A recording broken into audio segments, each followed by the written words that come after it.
முஸ்லிம்கள் திக்ரு செய்யறதுக்கும் இந்த முனாஃபிக்குன்னு சொல்லி நயவஞ்சகருக்கு திக்ரு பண்ணுறதுக்கும் ஒரு வித்தியாசம் ஒன்று குரான்ல வருது.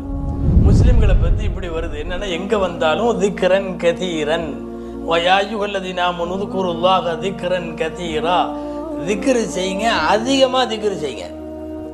முனாஃபிக்குகள் விஷயத்தில் ஆயத்து எப்படி வருது தெரியுமா? கானுலா எதுக்குருனல்லாஹ இல்லா கலீலா, ரொம்ப கம்மியாக தான் அல்லாவோட பேரை உச்சரிப்பானுங்க, திக்ரு செய்வானுங்க. நாம் முனாஃபிக்குகள் அல்ல, அல்லாஹ் பாதுகாக்கணும். முஸ்லிம்கள் மோமின்கள் மிக அதிகமாக திக்ருகள் நம் நாவுகளில் எப்போதும் ஈரமாகிக் கொண்டே இருக்க வேண்டும்.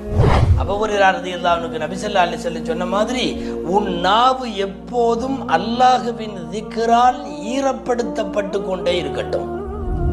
ஈரப்படுத்தப்படணும். உன் நாக்கு எப்பவும் ஈரமா இருக்கணும். எதனால்? திக்ரால் ஈரமாக இருக்க வேண்டும்.